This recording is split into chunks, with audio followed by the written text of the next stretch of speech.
होणार आहोत next experiment, that is practical number 6, program to implement classes and object. Okay, आतापर्यंत आपण जे काही प्रोग्राम्स बघितले ते सगळे बेसिक होते. त्याच्यामध्ये जसं तुम्ही सिम्पल सीमध्ये करत होता तसंच आपण स्ट्रक्चर फॉलो करत होतो, पण यानंतर आपण ओ पीचा एक बेसिक कन्सेप्ट यूज करणार आहोत, that is class. Okay, so class म्हणजे काय बघा इथे. The classes and object help to represent real life entity with different attributes and related member functions. Okay, इथे आपण इथे म्हटलं आहे बघा, तुम्हाला थोडं थेरटिकल बॅकग्राऊंड माहिती असायला पाहिजे म्हणून इथे मी सांगते. Class is a user defined data type which holds its own data members and associated member functions which can be accessed by and used by creating an instance of that class. Okay, म्हणजे आपण काय क्लासमध्ये काही बघितलं, पण class असतो त्याच्यामध्ये member functions असतात आणि मेंबर व्हेरिएबल्स असतात, आणि या सगळ्यांना एकत्र होल्ड करून ठेवायचं काम कोण करतं? क्लास करतो. It is similar to your structure, but the only difference is that class maintains privacy, that is you can hide your data from other access, but in structure you can not hide your data. Okay, त्याच्यानंतर क्लासला call करण्यासाठी आपल्याला एक instance create करावा लागतो आणि त्या इन्स्टन्सला आपण काय म्हणतो? ऑब्जेक्ट म्हणतो. अगेन इथे क्लासचा एक सिंटॅक्स दिला आहे बघा. क्लास हा कीवर्ड वापरावा लागतो आपल्याला, त्याच्यानंतर त्या क्लासचं एक पर्टिक्युलर नेम, त्याच्यानंतर ॲक्सेस स्पेसिफायर तिथे कमेंट पण दिलं आहे बघा, can be private, public or protected. Okay, private, public, protected हे आपण सगळं थेअरीला बघितलेलं आहे. त्याच्यानंतर आपल्याला काय द्यायचं असतं? डेटा मेंबर्स म्हणजेच नथिंग बट व्हेरिएबल्स, जे आपण व्हेरिएबल्स यूज करणार आहोत त्या सगळ्यांना आपण काय म्हणतो? Data members. त्याच्यानंतर मेंबर फंक्शन, तुम्हाला जी काही फंक्शन्स यूज करायची आहेत ती फंक्शन्स तुम्ही यूज करू शकता, त्याची बॉडी देतो आपण फंक्शनची. त्याच्यानंतर आपण क्लास टर्मिनेट करतो. ओके, क्लास ओपन करतो आपण ओपनिंग कर्ली ब्रॅकेटने, आणि टर्मिनेट कसा करतो? Closing curly bracket along with followed by a semicolon. Okay, so पूर्णपणे आपण आता क्लासचं इम्प्लिमेंटेशन बघणार आहोत या पर्टिक्युलर एक्सपेरिमेंटमध्ये. ओके, सो इथे त्यांनी दिलेले जे काही होमवर्क आहेत, म्हणजे प्रोग्राम कोड वगैरे, ते तुम्हालाच करायचं आहे. आपण फक्त इथे जो काही क्वेश्चन 1 किंवा एखादा प्रोग्राम दिला आहे त्याच्यामुळे तुमची क्लासची कन्सेप्ट क्लिअर होईल, तो फक्त प्रोग्राम आपण करणार आहोत. ओके, इथे त्यांनी अटेम्प्ट 1 और 2 म्हटलं आहे. ओके, दोन्ही प्रोग्राम्स तुमच्या पेपरमध्ये आलेले आहेत. सो आपण हा एक प्रोग्राम घेऊया, कारण का हा फ्रिक्वेंटली यूज क्वेश्चन आहे. सो आपण हा जो क्वेश्चन आहे, write a C++ program to declare a class staff having data members name, basic salary, DA, HRA and calculate gross salary, accept and display data for 1 staff. Okay, हा जो काही programme आहे तो आपण आज काय करणार आहोत? इम्प्लिमेंट करून बघणार आहोत. ओके, सो इम्प्लिमेंटेशनसाठी आपण आपल्या टर्बो सीमध्ये जाऊया. ओके,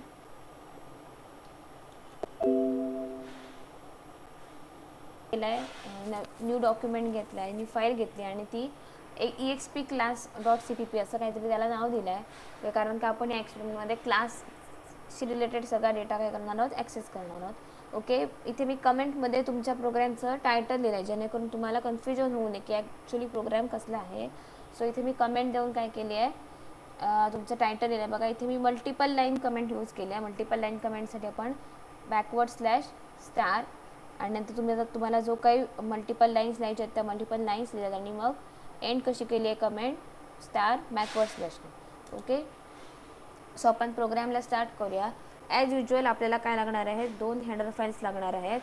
सो आपण त्या दोन्ही हेडर फाईल्स काय करूया? इन्क्लूड करून घेऊया.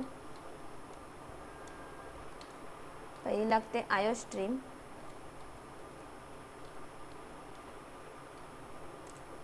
Then will include conio.h. Okay,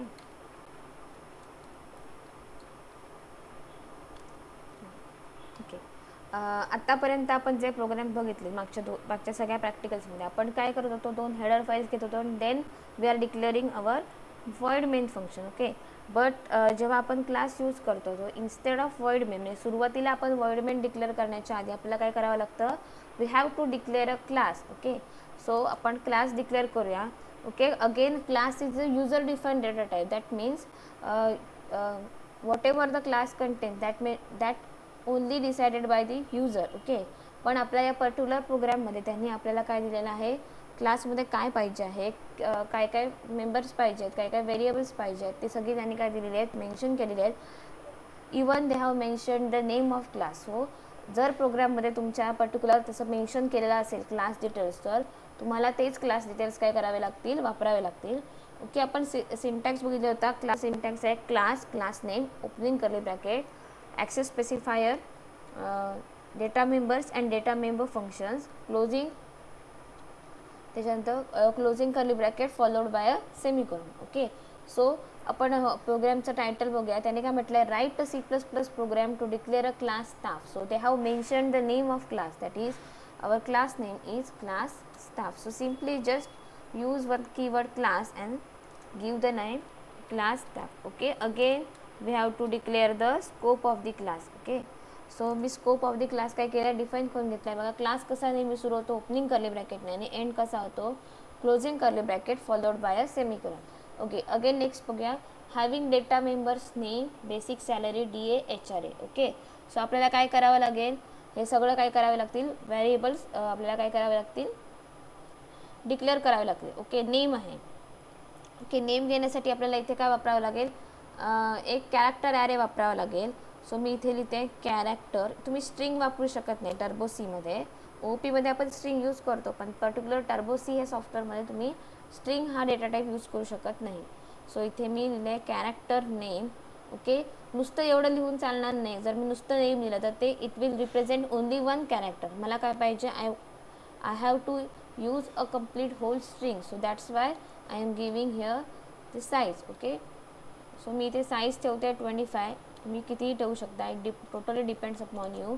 so name हा जो काय आता घेतला आहे, character name is nothing but a character array. So मी एक नेमसाठी काय घेतलं, कॅरेक्टर ॲरे घेतलं. आणि एक लक्षात ठेवा, जसं त्यांनी व्हेरिएबल्सची नावं दिली आहेत तशीच नावं आपल्याला काय करावी लागतात, घ्यावी लागतात. त्याच्यानंतर सॅलरी, DA, HRA.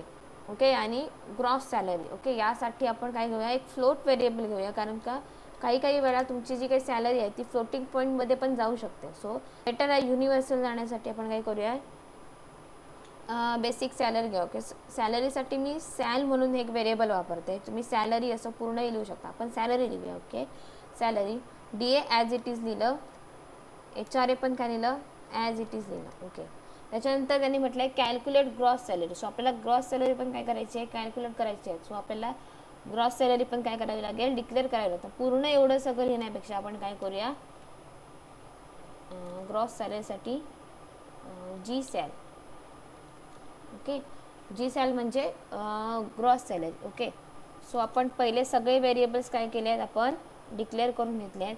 त्याच्यानंतर मेन थिंग, आता इथे मी काहीही मेन्शन केलं नाही आहे, त्याच्यामुळे तो काय झाला, बाय डिफॉल्ट माझा डेटा काय झाला, प्रायव्हेट झाला आहे. सो मी जर तुम्हाला तो डेटा पब्लिक ठेवायचा असेल तर तुम्हाला इथे असा ॲक्सेस स्पेसिफायर द्यावा लागतो. ओके, मी आता जर इथे ॲक्सेस स्पेसिफायर दिला जरी नसता तरी तो काय झाला असता, बाय डिफॉल्ट प्रायव्हेट झाला असता. पण आपला पहिल्याच क्लासचा प्रोग्राम आहे, त्याच्यामुळे आपण स्टेप बाय स्टेप जाऊया. सो मी काय केलं, इथे एक ॲक्सेस स्पेसिफायर दिला. त्याच्यानंतर अजून मला काय करायचं आहे, त्याने काय म्हटलं आहे, जी काही मेंबर फंक्शन्स आहेत ती पण आपल्याला डिक्लेअर करावी लागणार. कॅल्क्युलेशनसाठी लागेल किंवा युजरकडून डेटा घेण्यासाठी, युजरचा डेटा डिस्प्ले करण्यासाठी काही फंक्शन्स लागतील. सो ती सगळी डेटा फंक्शन्स मी काय करते, पब्लिक ठेवते. Okay, so public, next access स्पेसिफायरचं नाव घेतलं मी पब्लिक. ओके, पब्लिकमध्ये मी काय घेतलं, void get data. Okay, get data म्हणजे आपण युजरला सांगणार आहोत की एंटर करून द्या काही डेटा. ओके, त्याच्यानंतर आपल्याला अजून एक फंक्शन लागणार, युजरकडून जरी आपण सॅलरी वगैरे एंटर करून घेतली, नेम एंटर करून घेतलं तरी ते आपल्याला काय करायचं आहे, स्क्रीनवर डिस्प्ले करायचं. सो त्याच्यासाठी अजून एक फंक्शन घेऊया, व्हॉइड पुट डेटा. ओके, ही दोन्ही फंक्शन्स तुम्ही प्रत्येक प्रोग्राममध्ये वापरू शकता, हे बेसिक फंक्शन्स आहेत. ओके, त्याच्यानंतर आपल्याला काय करावं लागेल की कॅल्क्युलेशन करावं लागेल ना, त्याने काय ते दिलं आहे 74.5%. ओके, सो त्याच्यासाठी मी अजून एक फंक्शन घेते, void calculate.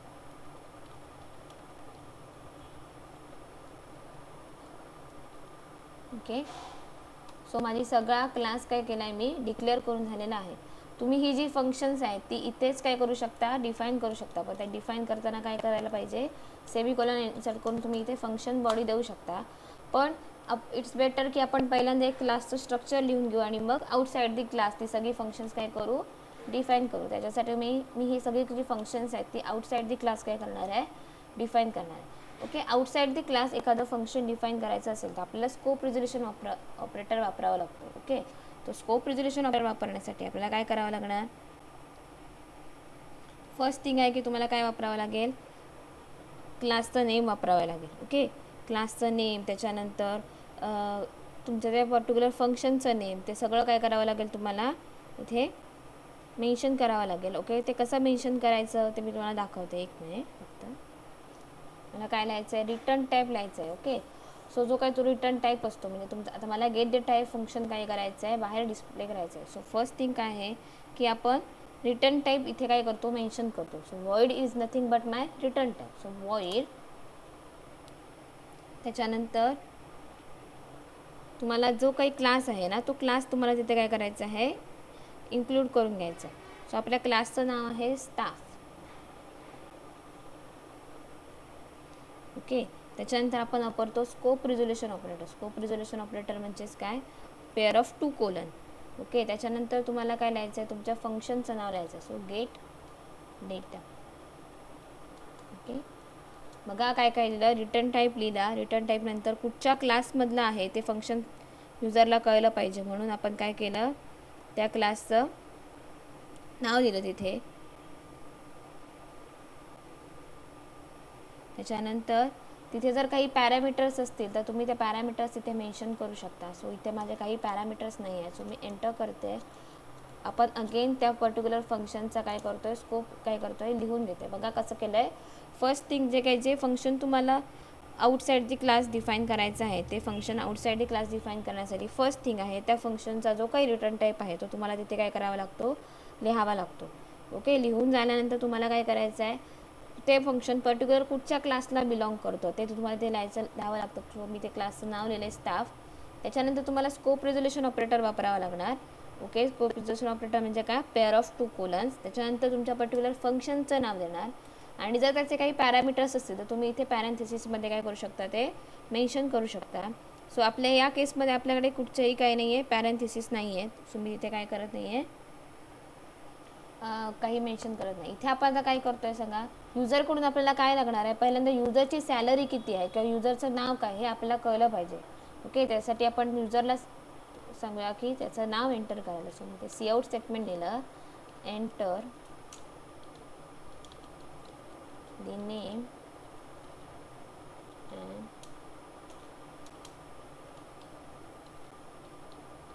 salary of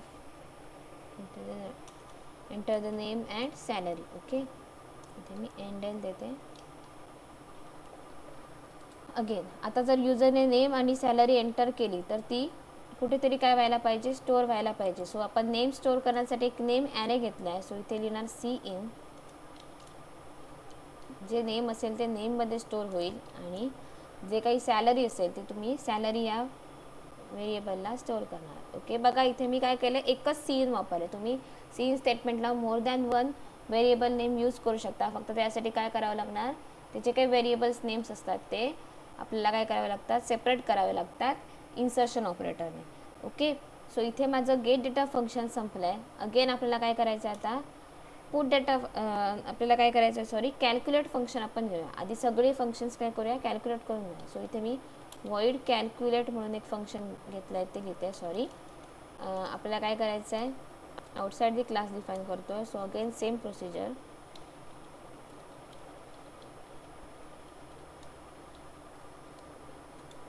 okay, scope define करून घेऊया.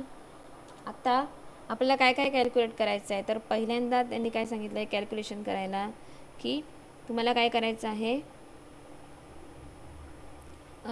डी ए कॅल्क्युलेट करायचं. डी ए दिला आहे त्यांनी, बघा इथे स्क्रीनवर बघा, डी ए त्यांनी दिलं आहे 74.5% of basic. H R A दिलेला आहे आणि ग्रॉस सॅलरीचा एक फॉर्म्युला दिला. सो आपल्याला हे सगळं काय करायचं आहे, इथे मेन्शन करायचं आहे. सो सिम्पली आता मी इथे डी ए डायरेक्टली इथे काय करते, कॅल्क्युलेशन्सच लिहिते फक्त. D A is equal to, एक लक्षात ठेवायचं, जर तुम्ही वरती कॅपिटलमध्ये स्पेसिफाय केलं असेल ते नाव, तर तुम्हाला खाली यूज करताना, खाली फंक्शनमध्ये यूज करताना आपण जसं डिक्लेअर केलं तसंच व्हेरिएबल नेम काय करायचं आहे, यूज करायचं. ओके, 70.5%. ओके, आपण पॉईंट कन्वर्जन करून घ्यावं डिव्हिजन करण्याऐवजी. सो इथे येणार 0.745. आता हे 0.745 कुठून आले तर 74.5 पर्सेंटेज आहेत ना, म्हणजे डिवायडेड बाय किती असणार 100. सो आपण जो काही पॉईंट होता तो शिफ्ट केला 2 पॉईंट्सने. 100वर किती झिरो असतात 2 झिरोज असतात. Okay, so point shifting operation वापरून आपण काय केलं, डिव्हिजन करण्यापेक्षा डायरेक्ट मल्टिप्लिकेशन केलं. ओके, सो म्हणून इथे व्हॅल्यू जी काय आली ती काय आली 0.745. तुम्हाला जरी पॉईंट शिफ्टिंग समजत नसेल तर डायरेक्टली 74.5 डिवायडेड बाय 100 केल्यानंतर तुम्हाला ही काय मिळणार व्हॅल्यू मिळणार. Okay, 745% of basic. Okay, basic म्हणजेच काय आपली सॅलरी, म्हणजे जी काय तुमची सॅलरी आहे ते. सो इथे मी सॅलरी इंटू काय केली सॅलरी केली. ओके, त्याच्यानंतर आपण HRA कॅल्क्युलेट करून घेऊया. HRA त्यांनी काय म्हटलं आहे 30% ऑफ बेसिक. अगेन सेम, आता 30%ला आपण पॉईंट शिफ्टिंग ऑपरेशन वापरलं तर 0.30 असा आन्सर येतं. ओके, तुम्ही हे कॅल्क्युलेट करून बघू शकता इंटू सॅलरी. पण हे का केलं आहे तर परत डिव्हिजन वगैरे करण्यापेक्षा आपण एक सिम्प्लिफाईड करून घेतलं आहे. अगेन त्यांनी काय म्हटलं आहे ग्रॉस सॅलरी कॅल्क्युलेट करायला सांगितलं. सो आपण जी सॅल घेतलेली, G sal is equal to basic. त्यांनी फॉर्म्युला दिला आहे बघा, basic plus DA plus HRA. Okay, so basic म्हणजेच काय इथे आपली सॅलरी आहे. तुम्ही हवं तर सॅलरीचं नाव बेसिक ठेवू शकता, तुम्हाला फक्त कळायला हवं मी सॅलरी ठेवलं. सो इथे आपले नाव येणार आहे salary plus DA plus HRA.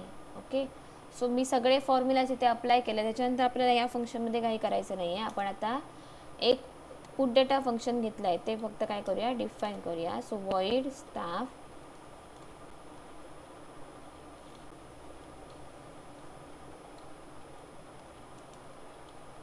Put data function घेतलं, त्याचा स्कोप डिफाईन करून घेऊया. ओके, आणि आता इथे लिहूया. आता आपल्याला काय काय करायचं आहे तर तुम्हाला तुमचं नेम स्क्रीनवर काय काय दिसलं पाहिजे, नेम दिसलं पाहिजे, सॅलरी दिसली पाहिजे, DA दिसला पाहिजे, HRA दिसला पाहिजे अँड ग्रॉस सॅलरी दिसले पाहिजे. सो आपण फक्त इथे काय करतोय स्क्रीनवर फक्त ते प्रिंट करतोय. सो आपण Cout स्टेटमेंट वापरणार. तुम्ही इथे लिहू शकता name of staff. Okay, name कशामध्ये स्टोअर आहे आपल्या, नेम या पर्टिक्युलर व्हेरिएबलला स्टोअर आहे. ओके, त्याच्यानंतर मी एंडेल देते. ओके, नंतर आपल्याला काय डिस्प्ले करायचं आहे तर त्याची सॅलरी किती होती, म्हणजे बेसिक सॅलरी. तुम्ही इथे डबल कोडमध्ये येते basic salary of staff. Okay, ती कशामध्ये स्टोअर होती तर आपल्या सॅलरी या व्हेरिएबलमध्ये. सो ते इथे कॉल केलं आणि आपण एंड ऑफ लाईन काय करतो इथे डिक्लेअर करतो. ओके, त्याच्यानंतर आपल्याला काय डिस्प्ले करायचं होतं DA. सो Cout डायरेक्टली मिळते DA कुठे स्टोअर होता तर DA ह्या व्हेरिएबलला. परत एंड ऑफ लाईन देऊया. ओके, नंतर आपल्याला डिस्प्ले करायचं आहे HRA. So HRA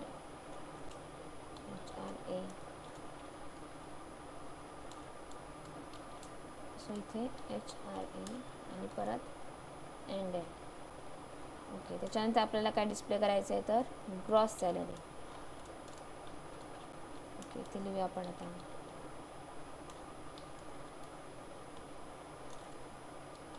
gross salary of staff. कशामध्ये स्टोअर केली आपण ती जी सॅल या व्हेरिएबलला. ओके, एंडेल देऊया.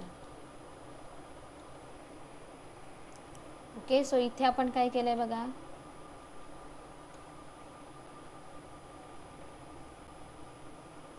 इथे आपण सगळे व्हेरिएबल्स काय केले आहेत, सगळी फंक्शन्स आपण क्लास जसं त्यांनी सांगितलं तसं आपण काय केलं आहे कॅल्क्युलेट केलेलं आहे. ओके, मग आता एवढं झालं म्हणजे आपला प्रोग्राम कंप्लीट होतो असं नाही, कारण काय आपल्याला बेसिक रूल माहिती आहे की प्रत्येक कुठचाही प्रोग्राम असेल तरी तो कुठून स्टार्ट होतो त्याचं एक्झिक्युशन मेन फंक्शनपासून. तरी जरी आपण इथे क्लास यूज करत असलो तरी आपल्याला इथे काय द्यावं लागणार, आपल्याला एक मेन फंक्शन द्यावं लागणार. ओके, सो मेन फंक्शनला आपण घेऊया, मेन फंक्शन डिक्लेअर करायचं. जसं आपण डिक्लेअर करतो तसंच आपण इथे काय करणार आहोत डिक्लेअर करणार आहोत void main opening curly bracket closing curly bracket. आता इथे इम्पॉर्टंट आहे, आता आपण जो क्लास डिक्लेअर केला आहे, ओके, त्या क्लासमधलं पर्टिक्युलर जी काही फंक्शन्स आहेत त्यांना कॉल करण्यासाठी आपल्याला काय लागतो, इन्स्टन्स ऑफ क्लास, म्हणजे त्या क्लासचा एक ऑब्जेक्ट क्रिएट करावा लागतो. सो ऑब्जेक्ट तयार करण्यासाठी सिम्पल आहे, क्लासचं नाव लिहायचं. आता आपल्या क्लासचं नाव काय, स्टाफ. त्याच्यानंतर तुम्हाला जे काही ऑब्जेक्टचं नाव द्यायचं आहे ते तुम्ही इथे देऊ शकता. सो मी इथे स्टाफसाठी S1 नावाचा काय केला आहे, ऑब्जेक्ट क्रिएट केला आहे. तुम्हाला हवा तेवढा तुम्ही काय करू शकता, इथे